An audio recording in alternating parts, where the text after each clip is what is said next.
ছিলেন, তিনি যখন দোয়া করতে গিয়ে তিনি বললেন, আল্লাহ বাংলাদেশকে হেফাজত করো। সমগ্র জনতা আসলে দুপুরে কেঁদে উঠেছিল। এই জন্যে যে তারা এই মানুষটিকে বাংলাদেশের সার্বভৌমত্বের সঙ্গে এক করে নিয়েছিল, একাকার ছিল। যা মানেই বাংলাদেশের স্বাধীনতা, যা মানেই বাংলাদেশের সার্বভৌমত্ব। প্রিয় বন্ধুরা, সহকর্মীবৃন্দ, সেই জিয়া রহমানকে এরপরে আমরা দেখেছি যে কিভাবে একটা ধ্বংসের মুখে যাচ্ছিল।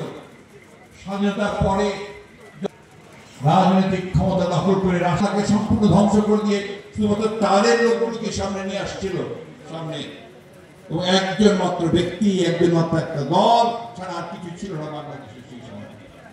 স্লোগান ছিল সেই সময়, এক নেতা এক দেশ, অমুকের বাংলাদেশ। এটাই ছিল স্লোগান তখন, এবং তখন ভিন্ন কথা বলার সুযোগ করা ছিল না। আমার মনে হয় হাফিজ ভাই আরো একটা কথা যদি আজকে বলতেন তাহলে আরেকটা সত্য উদ্ঘাটিত হতো। সেদিন আমাকে দিয়েছিলেন দেখার জন্য, তিনি বলেছেন যেটা হচ্ছে এইখানে বাকশালে যোগ দেওয়ার ফর্ম। তিনি বলেছেন ফর্মটা ফাইলগুলো সবচেয়ে নিচে রেখে দাও। তিনি বাকশালে যোগ দেননি। বন্ধুগণ, এই মানুষটির যদি সমস্ত জীবনই আপনারা ভালো করে বিশ্লেষণ করেন তাহলে দেখবেন যে একটা অসাধারণ একজন মানুষ, যার যোগ্যতা, যার মেধা, যার দূরদৃষ্টি এবং সর্বোপরি যার সততা প্রশ্নাতীত ছিল। এবং সেই জন্যই তার প্রমাণ হয়েছে যে পরবর্তীকালে যখন তিনি রাষ্ট্র পরিচালনার দায়িত্ব পেয়েছেন, সেই রাষ্ট্র পরিচালনার দায়িত্ব পাওয়ার পরে মাত্র 3.5-4 বছরের সময়ের মধ্যে তিনি গোটা বাংলাদেশের অবয়বকে পরিবর্তন করে দিয়েছেন। 1975 সাল পর্যন্ত আজকে দেখবেন আওয়ামী লীগের কেউ আপনার বাকশালের কথা বলে না, ওই প্রসঙ্গে তারা যেতেই চায় না। সেদিন ওই সংবিধানকে কে সবার আগে আপনার নষ্ট করেছিল? সবার আগে কাটাছেড়া করে আপনার বিশেষ ক্ষমতা আইন নিয়ে এসেছিল আওয়ামী লীগ। সেদিন জরুরি অবস্থা ঘোষণার আইন আওয়ামী লীগ নিয়ে এসেছিল, এবং সব শেষে যখন তারা কিছুতেই বাংলাদেশকে আর আপনার নিয়ন্ত্রণ করতে পারছিল না, বাংলাদেশের মানুষের মধ্যে শান্তি শৃঙ্খলা দিতে পারছিল না, তখন দুর্ভিক্ষ হয়ে মানুষ অসহায় মৃত্যুবরণ করছে, লুটপাট এমনভাবে চলে গেছে।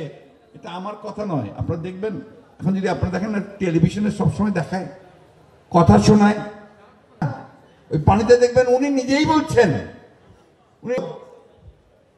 আমি সবাই পায়ে সোনার খনি আমি পেয়েছি একটা চোরের খনি। এবং এই দুর্নীতি লুটপাটের কথা বলতে তিনি নিজেও বলেছেন যে এত কম্বল আসলো বিদেশ থেকে রিলিফ হিসাবে, আমার কম্বলটা গেল কোথায়? এই হচ্ছে আওয়ামী লীগ, যারা সেই সময় থেকে শুরু করে এখন পর্যন্ত বাংলাদেশকে লুট করে চলেছে। বন্ধুগণ, শহীদ জিয়া রহমানের কাজ, তার পরিবর্তনের ক্ষমতা, তার নেতৃত্বের ক্ষমতা বলে শেষ করা যাবে না। সেই সময় নিয়ে আমাদের অত্যন্ত বিজ্ঞ আলোচকরা আজকে সেই কথাগুলো অত্যন্ত স্পষ্টভাবে আলোচনা করেছেন। আমি শুধু রাজনৈতিক দিকটার দিকে একটু বেশি জোর দিতে চাই। শহীদ জিয়া বাংলাদেশি জাতীয়তাবাদ প্রবর্তন করেছিলেন। বাংলাদেশি জাতীয়তাবাদ ছিল একটা সম্পূর্ণ নতুন চিন্তা ভাবনা। কারণ এর আগে যেটাতে সবাই চেষ্টা করেছে, আওয়ামী লীগের একমাত্র লক্ষ্য ছিল বাঙালি জাতীয়তাবাদ প্রতিষ্ঠা করা। কিন্তু বাঙালি জাতীয়তাবাদ যেটা আপনার মাহবুবুল্লাহ সাহেব বলেছেন, বললে তো অনেকেই এসে যায়, পশ্চিমবাংলা এসে যায়, আপনার আসাম এসে যায়, ত্রিপুরা এসে যায়। তাহলে আমাদের এই ভূখণ্ডের মধ্যে আমরা কোথায় বাস করছি, আমরা কারা? উনি প্রথম বলেন যে আমরা হচ্ছি বাংলাদেশি।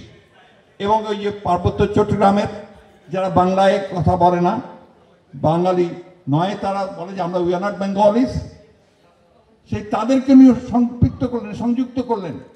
হিন্দু, মুসলমান, বৌদ্ধ, খ্রিস্টান, আপনার উপজাতি, জাতি সবখানে তিনি একখানে করে নতুন যে ধারণা তৈরি করলেন, নতুন যে আদর্শ তৈরি করলেন, যে জাতীয়তাবাদের যে দর্শন তৈরি দিলেন, সেই দর্শনই কিন্তু বাংলাদেশকে আজ পর্যন্ত টিকিয়ে রেখেছে।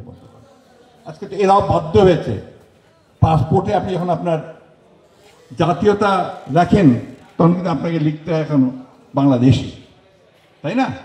তো আজকে বন্ধুগণ, বক্তব্য দীর্ঘ করব না। আমি শুধু এটুকু বলতে চাই যে তিনি কিন্তু সেই অবস্থা থেকে পরিবর্তন করে নিয়ে এসেছিলেন। আওয়ামী লীগ গণতন্ত্রের কথা বলে, বহুদলীয় গণতন্ত্রের কথা বলে তারা একদলীয় শাসন ব্যবস্থা বাকশাল প্রতিষ্ঠা করেছিল। আজকে এখানে বহু আমাদের ইয়াং জেনারেশনের ছেলেরা আছে যাদের তখন জন্ম হয়নি। এই আওয়ামী লীগ কি অবস্থা তৈরি করেছিল